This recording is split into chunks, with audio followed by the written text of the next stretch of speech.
5 अगस्त 2019 को केंद्र की मोदी सरकार ने जम्मू कश्मीर को विशेष राज्य का दर्जा देने वाले अनुच्छेद 370 को हटाने का ऐतिहासिक फैसला लिया था। लेकिन इस फैसले पर कांग्रेस समेत कई पार्टियों ने आपत्ति जताई थी। लेकिन अब सुप्रीम कोर्ट ने यह फैसला सुनाया है कि केंद्र सरकार का यह फैसला संवैधानिक रूप से सही था। इस फैसले के बाद केंद्रीय गृह मंत्री अमित शाह ने राज्यसभा में अनुच्छेद 370 पर टिप्पणी करते हुए विपक्ष पर निशाना साधते हुए कहा कि पीओके भारत का हिस्सा है और इसे कोई नहीं छीन सकता। केंद्रीय गृह मंत्री अमित शाह ने मंगलवार को कांग्रेस पर जमकर निशाना साधा।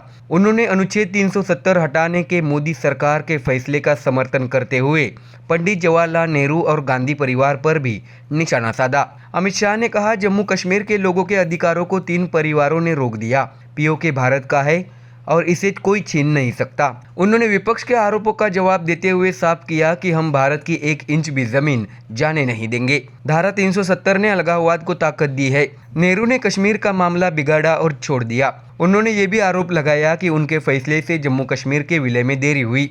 अमित शाह ने कहा, विपक्ष ने अनुच्छेद 370 पर सवाल उठाए। यह अनुच्छेद कश्मीर के अलावा किसी अन्य राज्य में क्यों लागू नहीं किया गया? साथ ही जम्मू कश्मीर में सेना भेजने में देरी क्यों हुई? नेहरू पीओके का मुद्दा क्यों लेकर गए संयुक्त राष्ट्र में? इस पर कांग्रेस अब भी यही कह रही है कि अनुच्छेद 370 हटाना गलत है। उन्होंने ये भी कहा कि सुप्रीम कोर्ट ने जम्मू कश्मीर से अनुच्छेद 370 हटाने के मोदी सरकार के फैसले को वैध माना है। अमित शाह ने राज्यसभा में ये भी कहा कि अनुच्छेद 370 हटाने के बाद जम्मू कश्मीर में आतंकी हमलों में 70% की कमी आई है। पिछले 4 साल में पत्थरबाजी की एक भी घटना नहीं हुई है। हमने आतंकवादियों को धन मुहैया करने वाले के खिलाफ कार्रवाई की है। इसके साथ ही 150 करोड़ की संपत्ति भी जब्त की गई है। कांग्रेस किसी भी अच्छे काम का समर्थन नहीं करती। गृह मंत्री ने कहा कि हमारी सरकार ने जम्मू कश्मीर में पत्थरबाज युवाओं के हाथ में लैपटॉप दिया है। हम निर्णय ले सकते हैं, भाग नहीं सकते।